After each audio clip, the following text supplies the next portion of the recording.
বিল আছে থানা আছে আপুনি কান্দিব নালাগে আপুনি কওক আপুনি কওক আপুনি কওক ছোৱালীজনীৰ লগত লাগি জুতি খাব আহিছিলোঁ আপুনি কান্দিব নালাগে আপুনি কওক আপুনি কওক আপুনি কওক ছোৱালীজনীৰ লগত লাগি জুতি খাব আহিছিলোঁ তাৰপিছত ছুটি হোৱাৰ পিছত আহি মই ছোৱালীজনীৰ আগতে ক'লে তাৰপাছত মই হাইস্কুল যাওঁতে সেইটো দুটা দমকল আছিল ইফালে আৰু তেওঁ ফিল্টাৰ আছে মই মগেদি আছিলোঁ তাৰপিছত তাৰে ল'ৰাটোক কৈছিল দিব নালাগে বিল আছে অসম টংলা আঞ্চলিক সমিতিৰ মই মুখ্য সচিব দলেশ্বৰ অসম মোৰ লগত আছে টংলা আঞ্চলিক সমিতিৰ সভাপতি ভৱন অসম মোক আজি পুৱা সুৰেন শৰ্মা নামৰ এজন ব্যক্তি টকনকাটা নিবাসী তেখেতৰ এটা ঘটনা ঘটিছিলে টংলা চাৰিআলি বাছ ষ্টেণ্ডত তেখেতে দোকান এখনত ৰুটি খাব গৈছিলে ৰুটি খোৱা যোৱাৰ টাইমত অলপ এটা সৰু এটা সাধাৰণ কথা লৈ এই দোকানী এজনৰ লগত অলপ পাক বিতংকা হয় ভৱন অসম কি ক'ব মই ক'ব ওলাইছো একচুৱেলি অসমৰ ৰাইজে বীৰ লাচিত সেনা দলটিক বা সংগঠনটিক আঁকোৱালি লয় নে নলয় মই নাজানো কিন্তু বীৰ লাচিত সেনা অসমে আমাৰ অসমৰ যিবোৰ খিলঞ্জীয়া মানুহ আছে সকলোকে কিন্তু আদৰি লৈছে কিয়নো আজি খিলঞ্জীয়া মানুহৰ যিকোনো সমস্যা হওক য'তে হওক অসমৰ চুকে কোণে জুইত ঠাইতে নহওক কিয় আমাৰ বীৰ লাচিত সেনা অসমৰ সৈনিকসকল কিন্তু তাতে উপস্থিত হয় গতিকে অনাগত দিনতো আমি আশা কৰোঁ আপোনালোকে যেন আমাক সকলো খিলঞ্জীয়া মানুহ সকলো অসমবাসীয়ে যাতে আমাক আদৰি লয় আৰু বিশেষকৈ যিটো আমাৰ দলেশ্বৰ অসমীয়া কথাটো ক'লে ঘটনাটো শুনিলোঁ তেখেতে মোক ফোন কৰিলে মই আহিলোঁ এতিয়া আমি সেই ঠাইত গৈ আছোঁ আৰু আমি উচিত যিটো হ'ব লাগে আমি সেইটোৱে কৰিম যদি তেওঁ ভুল কৰিছে নিশ্চয় আমি তেখেতক ক্ষমা খুজিবলৈ বাধ্য কৰাম ছোৱালী আছে ছোৱালী কান্দি কাটি ভয়তে পেপাৰ লাগিছে তাৰপিছত মোক হাতত ধৰি ৰাখি থৈছে মই আজাৰ মাৰি ওলাই হুজুৰ দোকান গৈছো মোৰ এনেকুৱা এনেকুৱা কৈছে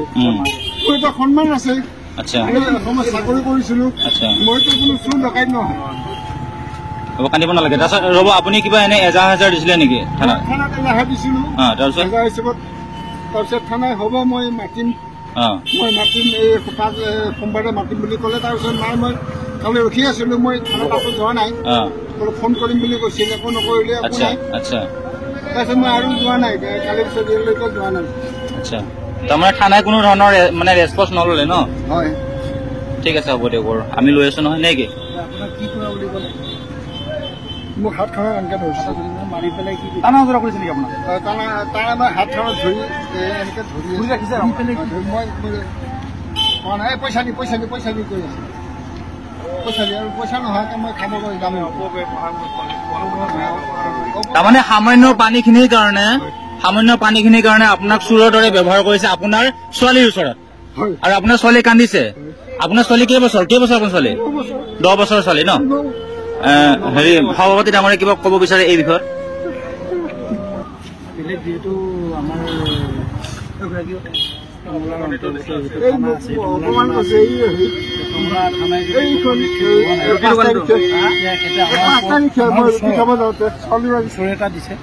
এই গোচৰটো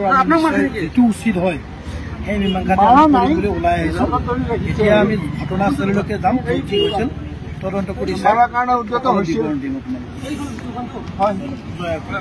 মই টংলাৰ বীৰ লাচিত সেনাৰ উপসভাপতি কৈছো এখেতৰ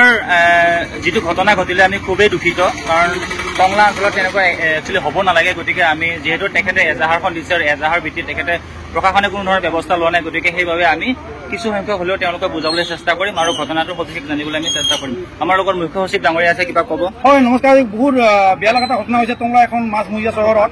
আমাৰ অসমীয়া জাতিৰ নিজৰ জেগাতে যদি সুৰক্ষা নাই মানে আজি বহুত দুখৰ বিষয় আজি এই বহিৰাগত আজি সকীয়াই দিছো বিটিআৰ অঞ্চলত যিমানখিনি বহিৰাগত আছে আমাৰ খিলঞ্জীয়াৰ ওপৰত যে বেয়া চকুৰ দৃষ্টিৰে চাই আমি সকীয়াই দিছো ইয়াতে কোনো পৰ্যায় আমি এৰি দিয়া নহ'ব জয় অসম জোৰকে কওক আপুনি জোৰকে কওক মোক ক্ষমা কৰিব দেই কাৰণ আৰু অনাগত দিনতো মই কেতিয়াও এনেকুৱা নকৰোঁ আৰু ভৱিষ্যত তেনেকুৱা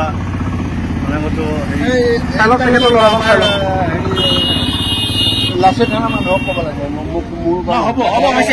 আমাক ক'ব নালাগে আপোনাক কৰিছিলে ভুল এখেতৰ কিবা এটা হৈ গ'ল মিছআণ্ডাৰষ্টেণ্ডিং হ'ল আপুনিও বেয়া হ'ব নালাগে এতিয়া এখেতে ভুল কৰিছে মাৰিব খুজিছিল একে কাৰণে সৰু হৈ গৈছে মই হ'লেতো সেইদিনা সৰু নলওঁ আপোনালোকে কেতিয়াবা বন্ধুসকল আপোনালোকে দেখিলে তেখেতে বৰ্তমান ক্ষমা খুজিলে আৰু প্ৰত্যেকজন খিলঞ্জীয়াৰ সপক্ষে আমি বীৰ লাচিত সেনাই সদায় মাত দিম আৰু মাত দি আহিছো আৰু অনাগত দিনতো মাত দি যাম। গতিকে মই আকৌ এবাৰ কৈছো যে সকলো মিলিজুলিকে থাকক আৰু খিলঞ্জীয়াৰ ওপৰত কিন্তু অত্যাচাৰ কেতিয়াও নকৰিব। আমি সদায় নহলে তেওঁলোকৰ ওপৰত সদায় সপক্ষে আমি মাত দি যাম। ধন্যবাদ। জয় অসম।